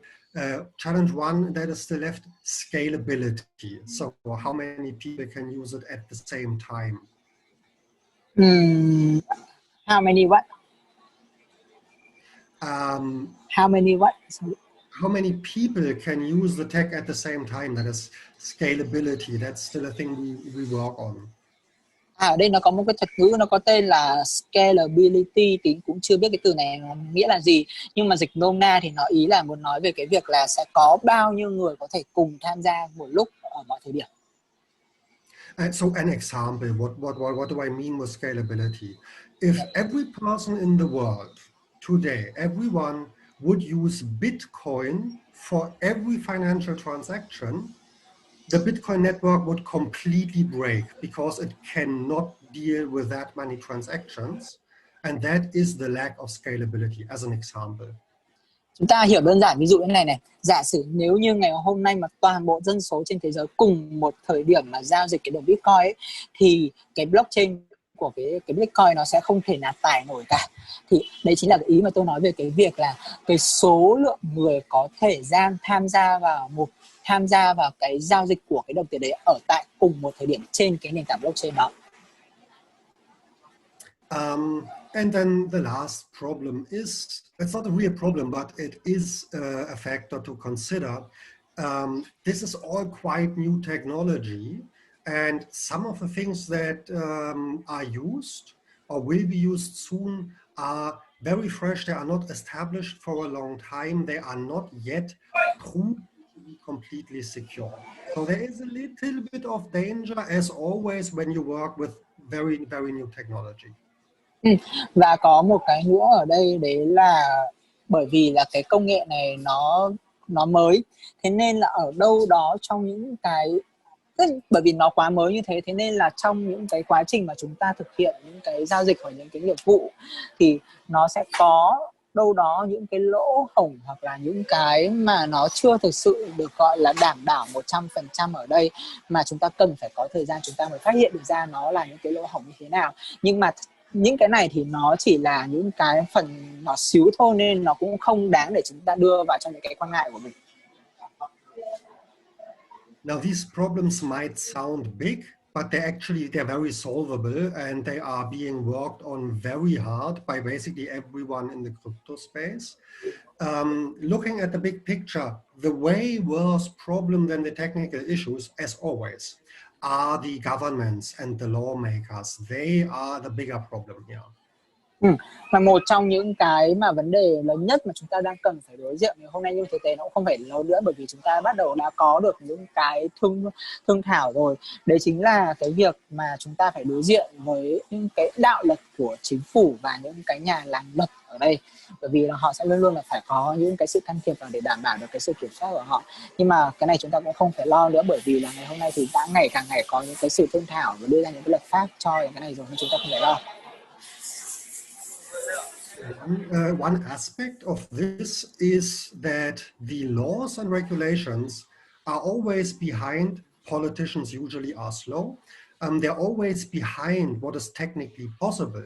This means even 2 or 3 or 5, maybe 2 or 3 years ago, I could tokenize my car and then sell you half my car.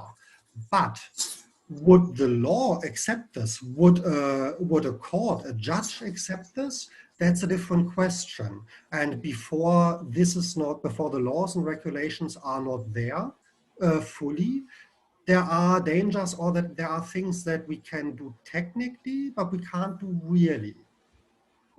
Và ví dụ như thế này nhá, tức là ví dụ như cách đây 2 đến 3 năm, khi mà luật pháp họ chưa có được cái sự bảo hộ đối với cả những cái giao dịch thông qua cái nền tảng tài chính phi tập trung này, thì ví dụ cách đây khoảng 2 đến 3 năm, giả sử như là tôi token hóa cái xe ô tô của tôi chẳng hạn, và sau đó là tôi bán cái số lượng token tương đương với cái giá trị là 1/2 cái xe ô tô đi, thì nếu như mà khi mà chưa có cái sự can thiệp của luật pháp bảo hộ vào, thì đâu đó là nó sẽ có những cái rủi ro, mà đâu đó sẽ có những cái rủi ro khi mà luật pháp nó đưa vào.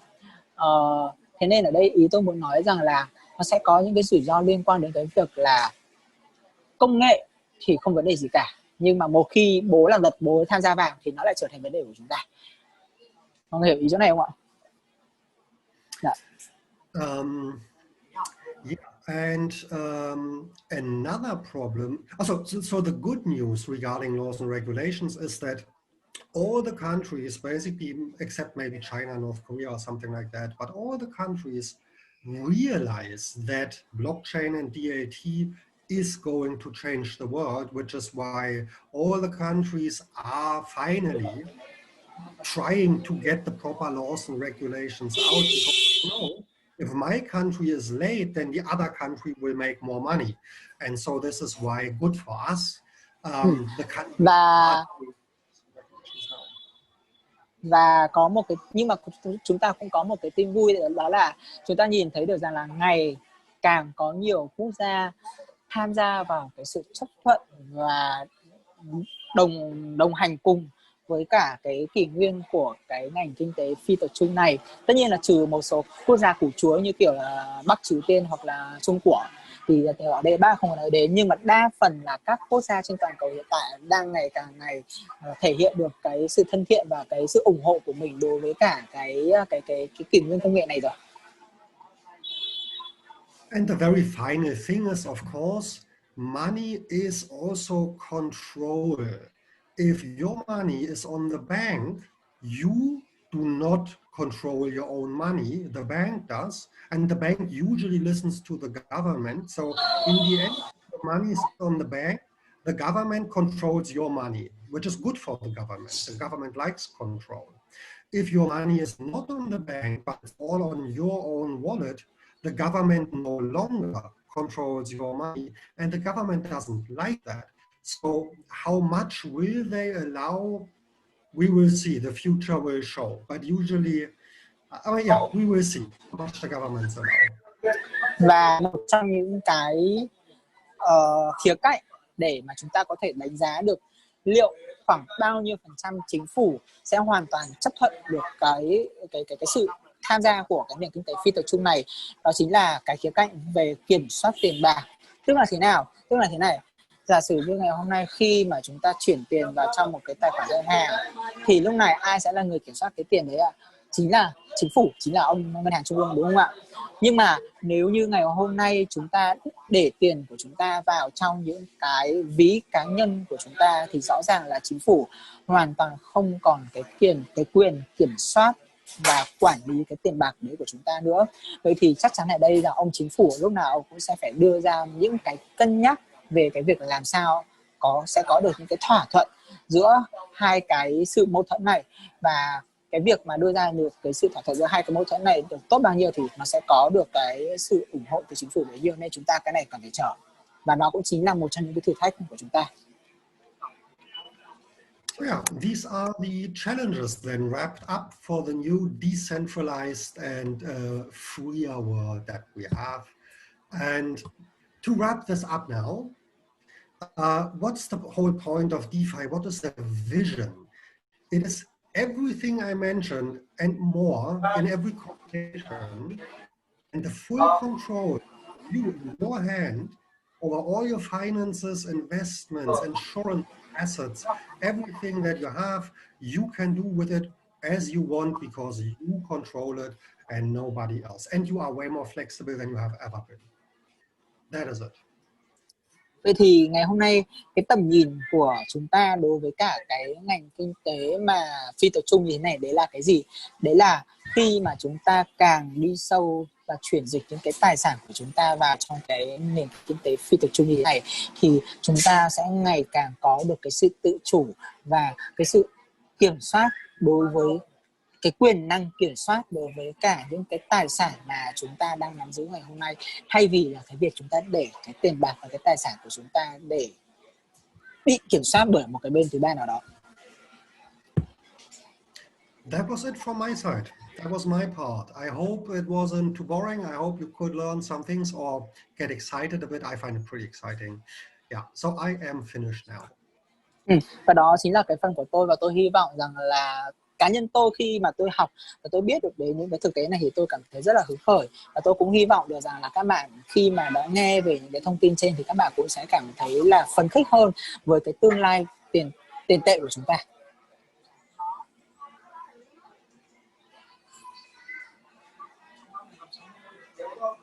Ok, Đại.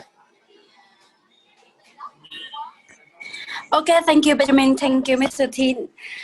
Cảm ơn các anh chị đã lắng nghe, vừa xong là những chia sẻ của Benjamin.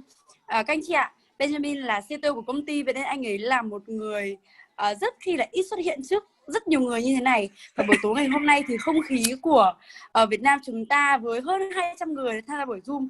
Lúc nãy thì lúc mà MC Hoàn Thảo có để ý thì có khoảng 240 người tham gia buổi Zoom tối ngày hôm nay, thì có vẻ là anh ấy hơi hồi hộp và hơi lo lắng, nên lúc đầu tiên anh ấy có chuẩn bị cái tai nghe nó chưa được tốt lắm, nên là rất mong là các anh chị thông cảm cho anh ấy. Anh ấy là một người rất là thật, có những gì anh ấy nói đấy, và vừa xong là anh ấy đã dùng những kiến thức của mình để anh ấy chia sẻ với các anh chị những cái kiến thức và những cái gì liên quan đến đề phi.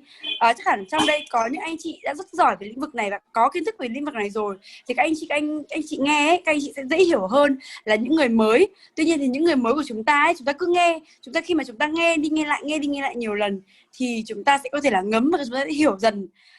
Ngay từ ban đầu ấy, nếu mà em MC Hoàng Thảo nghe được một lần như thế này thì chắc chắn là em cũng chưa thể hiểu hết. Ví dụ CTO có nói 100% thì em chắc chỉ hiểu được khoảng 60-70% thôi.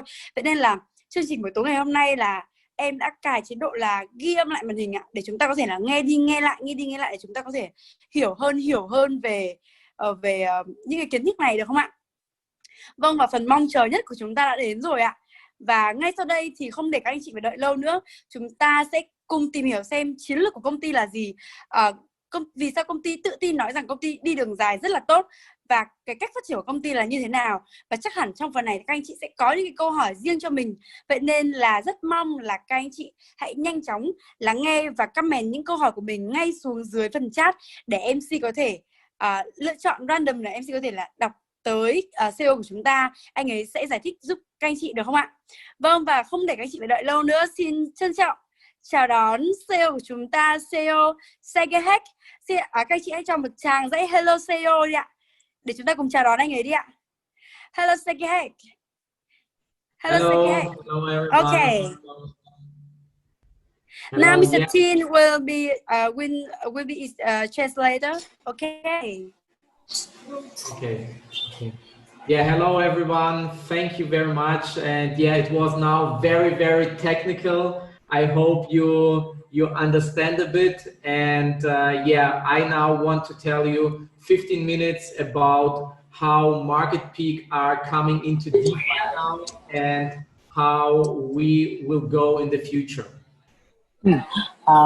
Rất là cảm ơn tất cả mọi người, bởi vì lúc nãy thì chúng ta đã nghe cái phần chia sẻ từ anh Benjamin, và cái phần chia sẻ của anh Benjamin thì nó khá là mang tính kỹ thuật cao. Thế nên là tôi hy vọng rằng là chúng ta có thể hiểu được một phần nào đấy từ cái phần chia sẻ của anh ý. Còn bây giờ thì tôi xin được dành ra thêm 15 phút nữa để mà có thể chia sẻ được với mọi người về cái tầm nhìn, cái chiến lược và cái tương lai của Marketpeak của chúng ta nó sẽ đi như thế nào. Yeah, maybe you saw the DeFi space is very bright, and we started with Marketpeak 1 year ago, and we provided a solution for companies and also for the community, so that we're bringing great companies with the community together, and creating a win-win situation for everyone. Ở đây chúng ta cũng đã nhìn thấy được rằng là cái DeFi gì đó thì chúng ta đã cái tương lai của nó rất là tươi sáng, và cái sự hoạt động của Marketpeak thì nó đã hoạt động được trong suốt hơn 1 năm vừa qua rồi. Thế thì cái nỗ lực của chúng tôi ngày hôm nay đấy là chúng tôi phải làm thế nào để xây dựng song hành được cả hai mảng. Cái mảng đầu tiên là sẽ xây dựng được cái công ty nó thực sự rất là vững mạnh, và cái mảng thứ hai được là chúng ta phải xây dựng được một cái cộng đồng nó đủ lớn. Và đấy chính là cái mục tiêu mà chúng tôi đang muốn đưa ra ở đây. So you see here how it works, how Marketpeak works. So you have on the right side the community, and on the left side, so the community can invest with Bitcoin or USDT or Ethereum. They can invest in projects, products, or education. And if something will be bought, then we generate a profit. In this profit, we share as commission to the community and also to Marketpeak. And therefore we have here a win-win situation. Và tại sao ở đây nó có thể cái dự án này nó có thể tạo ra được cái sự mà đôi bên cùng có lợi là như thế này. Ở phía bên tay phải của mọi người thì chúng ta có thể nhìn thấy được là cái cộng đồng.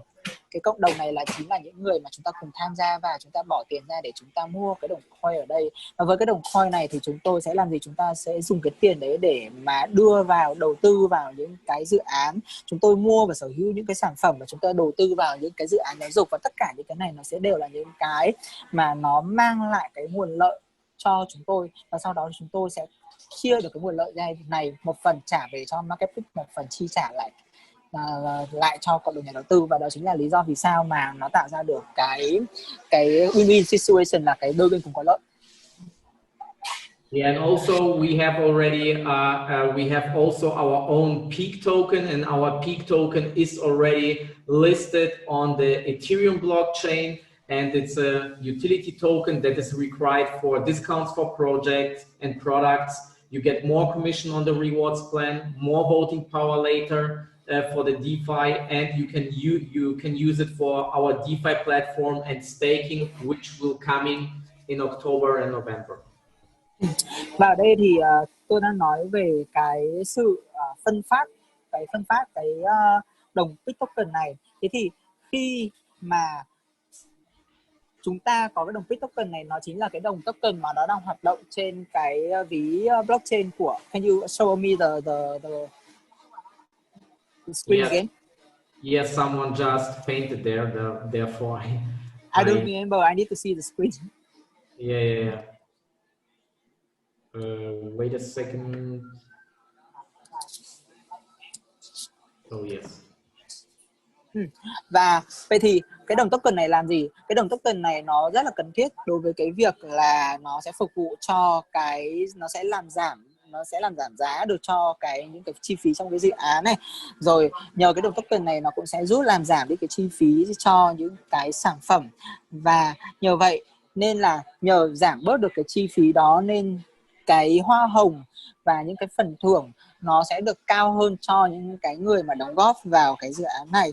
Và đồng thời nữa là nó sẽ giúp cho có được cái quyền lợi, nó giúp cho cái việc mà cái quyền bầu phiếu, quyền bầu cử ấy nó sẽ cao hơn khi mà chúng ta đưa cái dự án này ra ngoài công chúng, bởi vì là mọi người hiểu ý là khi cái đồng token này nó trở thành một cái tài sản có giá trị thực á, thì nó có tiếng nói hơn khi mà chúng tôi mà công bố cái dự án này ra ngoài công chúng và cùng với những cái sản phẩm của nó. Ok.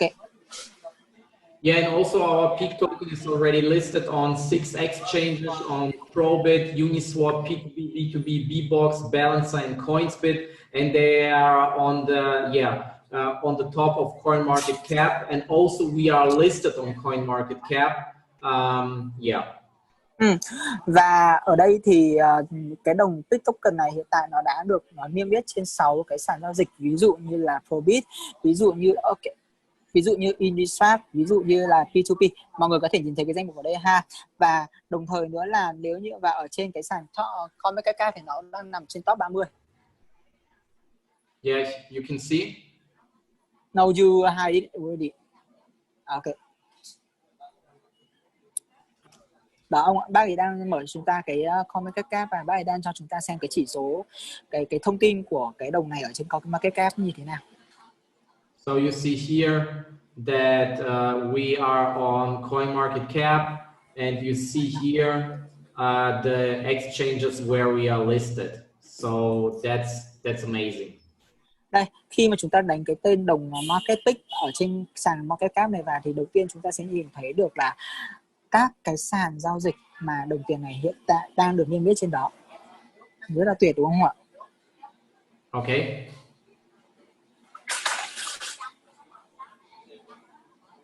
So, and also, if you are asking now how you can be a part of Marketpeak, we have 7 membership packages where you can get, where you have free things. You can be educated, you can build your infrastructure, your commission, and get commissions, or you can get Peak token minted.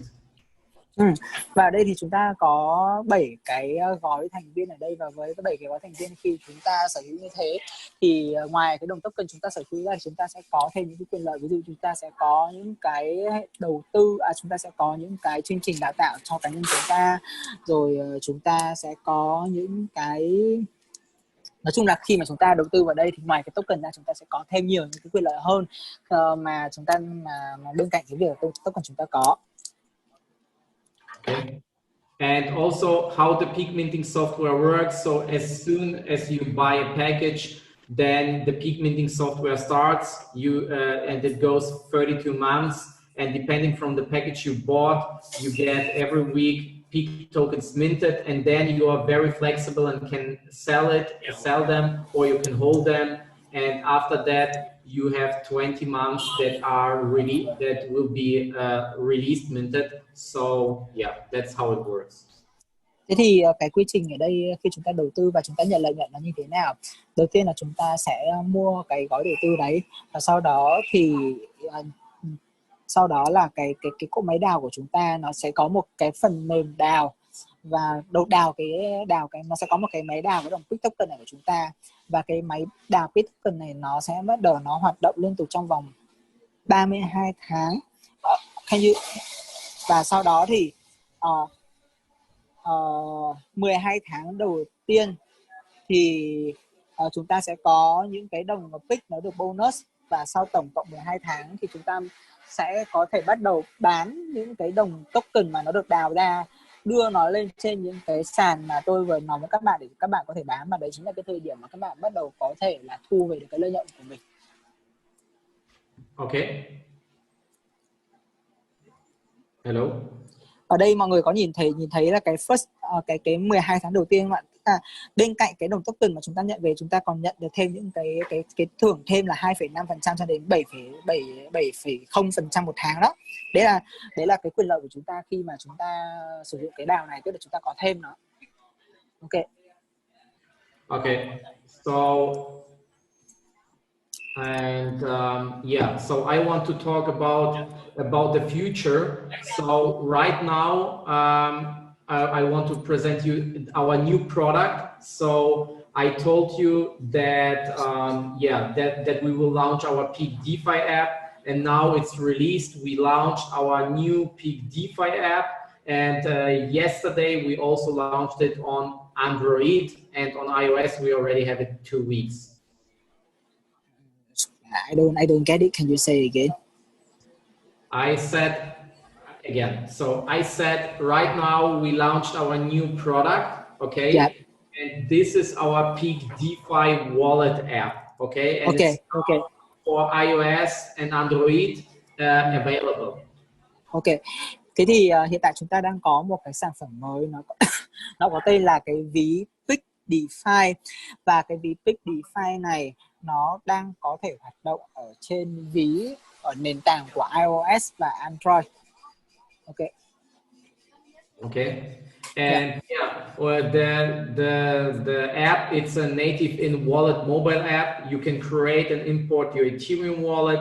It's specialized for DeFi. You can check your portfolio and transactions, and you can send and receive tokens, and also, of course, our own Peak token. Và cái ví này nó sẽ có những cái đặc tính sau. Thứ nhất là nó là cái ví mà nó hoạt động trực tiếp ở trên cái mobile app. Cái thứ hai nữa là với cái ví này thì chúng ta có thể là tự tạo nó ra, và sau đó là có thể là sát nhập cái ví ETH của các bạn vào. Và cái thứ ba nữa là nó được tạo ra đặc biệt là phục vụ cho cái DeFi. Và với cái ví này thì các bạn hoàn toàn là có thể kiểm tra được những cái danh mục tài sản của các bạn, và các bạn có thể là kiểm tra được toàn bộ tất cả những cái lịch sử giao dịch của các bạn. Và với cái ví này thì đương nhiên rồi các bạn sẽ có thể gửi và nhận những cái đồng token, và đương nhiên là có thể gửi và nhận cái đồng token của Peak. Okay. Okay. Okay, okay. And yeah, you see it here. If you go to iOS or App Store, you can just find Peak. You need to type Peak DeFi wallet, and then you can download it. Và các bạn chỉ cần là để mà tải cái ví này thì các bạn chỉ cần đơn giản là vào trong cái chợ của iOS hoặc của trên cái Android á, các bạn đánh cái chữ Peak DeFi này và là các bạn sẽ nhìn thấy ngay cái ví này, và các bạn chỉ cần download nó về là xong.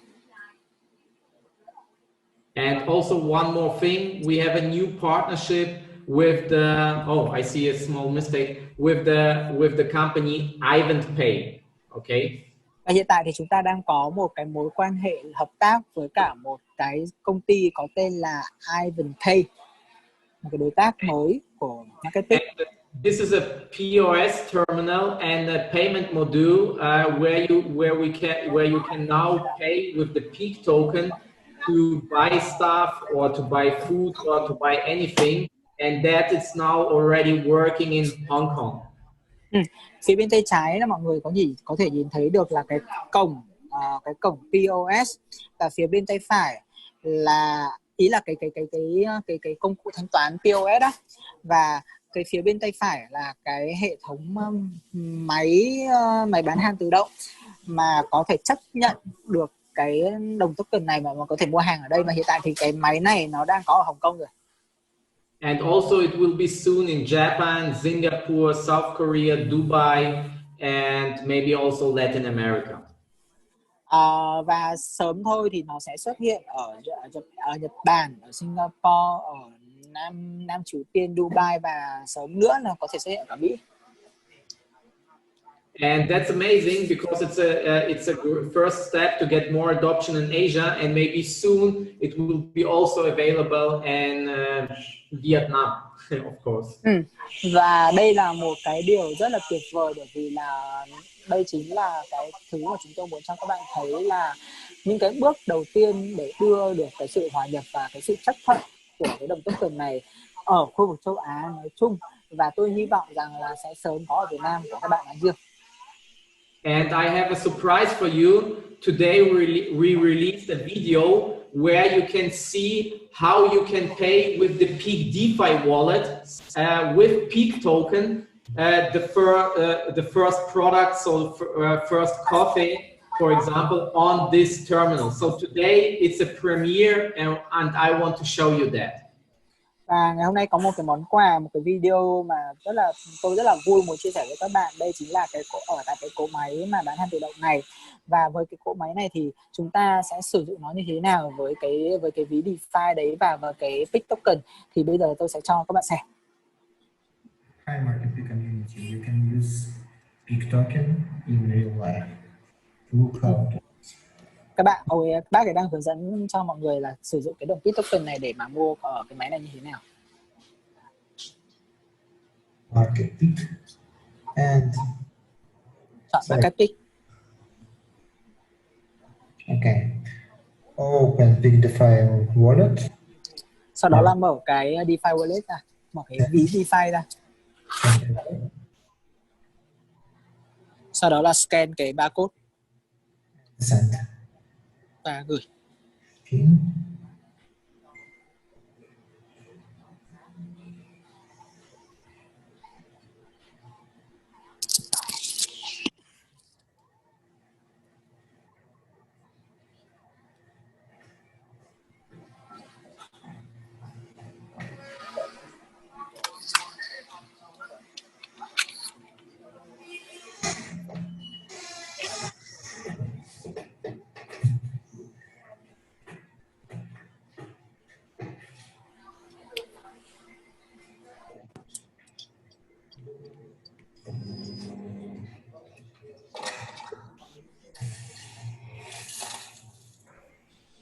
Bác ấy mua cà phê.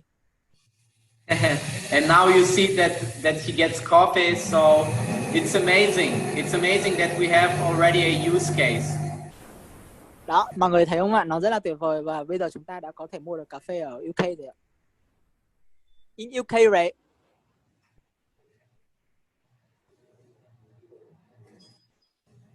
Yeah. So yeah, and that's it. So I will.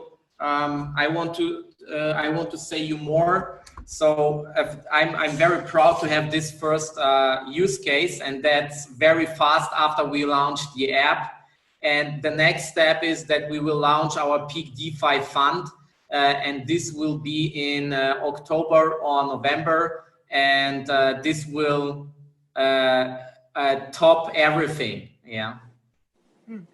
Và đó là cái bước khởi đầu tiên mà tôi đã cảm thấy rất là hứng thú với nó, nhờ vào cái việc là tung ra cái ví DeFi cùng với cái sự ứng dụng của nó. Và cái bước thứ hai nó cũng là cái bước mà tôi đang rất là mong chờ, đấy là cái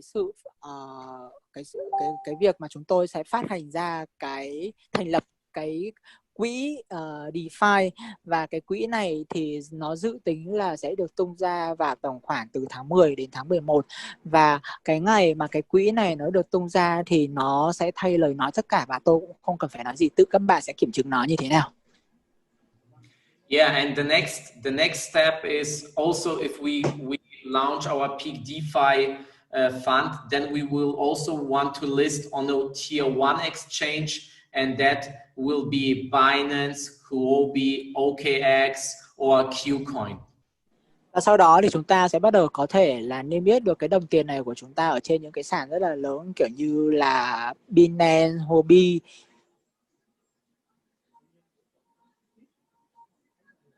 Okay. Okay, so you said Huobi, Binance, OKX, Qcoin, yeah? Qcoin. Yeah. Mấy cái sàn giao dịch lớn đấy ạ. Ý là bác ấy nói là tương lai là sẽ niêm yết được cái đồng Pick token này trên những cái sàn top như là thế ạ. Okay, and yeah, and if we reach that, then I hope that we get so our target is to get the peak price this year to 75 cents to $1 this year. This year, right? Và một trong những cái mục tiêu của bác ý là làm sao mà đưa được cái giá của cái đồng Pick token này lên tầm khoảng 75 cent cho đến là $1 trong năm nay. And next year, we want to grow our community to create the version 2 of our Peak DeFi platform, and to get a community of 250,000 members at the end of next year, and to get the peak price of $2 to $4. Can you say about the number again? Okay, next year we have the target to reach 250,000 members and to launch the second version of our platform and to reach the peak price of $2 to $4. Ok, mục tiêu của năm sau là bác ấy muốn xây dựng được cái cộng đồng thành viên này nó lên là 250.000 thành viên và cập nhật được cái phiên bản thứ hai của cái DeFi và đồng thời nữa là nâng được cái giá của đồng token này lên từ khoảng 2.5 cho đến là $4 một đồng. Yeah, and and that's it. So that's the next goals, and I'm very, very proud that the Vietnam team is on board, and you share with us the vision. Yeah, and hope we will grow bigger and bigger, and that we have with you in future the whole Asia market. Và tôi rất là cảm ơn cộng đồng của người Việt Nam chúng ta ngày hôm nay bởi vì các bạn đã dành cho chúng tôi cái cơ hội để lắng nghe chúng tôi chia sẻ về cái tầm nhìn và cũng như cái chiến lược của chúng tôi. Và chúng tôi hy vọng được rằng là cùng với cái cộng đồng của người Việt Nam chúng ta ngày hôm nay thì sau năm sau chúng ta sẽ có thể cùng nhau được thống lĩnh toàn bộ cái thị trường châu Á cho năm sau. And you also, I want to say also a big thank you to your leaders. Yeah, you have great leaders who do many webinars and who do many coachings for your community, like Long, like Tommy, and so you have really, really great leaders, and just want to say thank you and just go on how it is right now, and you will be very big. And it's just the beginning because after we launch our platform, it will be a much better growth than right now we have. Sorry, I just lose my connection. Can you say again? I just lose my connection. Okay, I said I want to say thank you to that you have great leaders. Like Tommy, like Long, they do great webinars, they coaching you, and also other leaders. So thank you. You have a real great community, and it's just the beginning. After we release our platform, it will be much, much bigger. Ok, và tôi muốn gửi một cái lời cảm ơn đến những cái người leader của các bạn ngày hôm nay, chính là Tommy, chính là Long. Bởi vì những người leader này chính là những người mà đã rất là nhiệt tình trong cái việc là đưa ra những cái sự đào tạo và những cái buổi họp liên tục ở trên những cái webinar của chúng ta. Và cũng chúc mừng được Long và Tommy là bởi vì các bạn đã bắt đầu có được một cộng đồng của các bạn rất là lớn. Và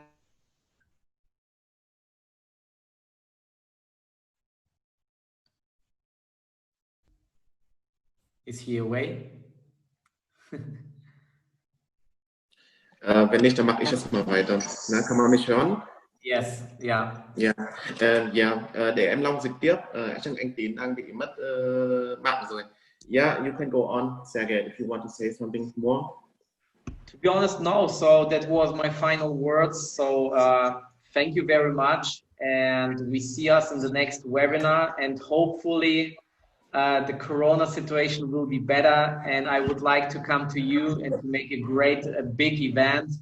And yeah, thank you very much. Thank you for your for being part on this webinar. Thank you. Sergey rất cảm ơn cộng đồng Việt Nam hôm nay tham gia webinar của chúng tôi. Đấy, và cũng là mong muốn là cái trường hợp Covid nó sẽ giảm đi và nó sẽ ổn lại một chút. Đấy, để Long và Sergey sắp tới có thể tháng 10, có thể tháng 11. Mong là còn năm nay đấy để về Việt Nam và tổ chức một cái event rất lớn đấy cho cộng đồng người Việt Nam. Ok. Yeah, thank you very much, and see us again. Yeah. Cảm ơn Sergey, rất cảm ơn mọi người và sẽ gặp lại sắp tới. Và cái buổi như ngày hôm nay, buổi ngày hôm nay là buổi đầu tiên là gọi là rất đặc biệt. Hôm nay có CTO Benjamin Bendick tham gia. Đương nhiên là anh ấy là chia sẻ nó rất kiểu là sâu về kỹ thuật. Đấy, còn buổi sắp tới Long sẽ thông báo các group. Đấy thì là chỉ mỗi là Sergey chia sẻ và chia sẻ dễ hiểu hơn cho cộng đồng. Đấy. Ok. Willst du noch was sagen? Hôm nay cũng xin lỗi mọi người một chút xíu ha, bởi vì là Tín có một chút bất cập là Tín vẫn đang ở sân bay, bởi vì máy bay của Tín nó bị delay nên là phải ngồi ở sân bay làm việc, nên là kỹ thuật của Tín nó hơi bị chập chang một tí, nên là cũng mong mọi người thông cảm ha. Cái này nó nằm ngoài cái dự tính của Tín á. Okay, no problem. He said to us that he is on the airport. That's why he has a little bit connections problems. But next time, yeah, he will fix it and he will make it better. Okay. Do it better. Everything good. So yeah, if you have, should I miss something long? Or nếu mà anh chị có cái gì mà không hiểu, hay là có một câu hỏi gì mà nó phù hợp, hay là muốn hỏi cái gì thì có thể là Sergey dành một ít thời gian để có thể hỏi. Anh Phán ơi, có thể anh Phán mở lại cái phần cái chat. One question. When the DApp staking will start? Yeah, the staking model. Staking and the DeFi platform will launch at the same time, so it will be launched, I think, like I told, October, November, after we did the smart contract security audit report. Yeah. Ok. Sau khi là kiểm toán cái smart contract audit report là sẽ ra đời hay ra mặt cái nền tảng DeFi, gọi là DeFi platform, và cùng nhau cùng thời gian là cũng ra cái mô hình staking. Ok. Nếu mà anh Phán hay là mọi người có câu hỏi gì thì không về Marketpeak hay là về Pick DeFi? Okay, so that's it. So I need to leave right now also, because already nearly 2 hours we on this webinar. So thank you very much, and yeah, have a great day, and wish you a great time. And I hope you felt the decision to join our community and to be a part of it.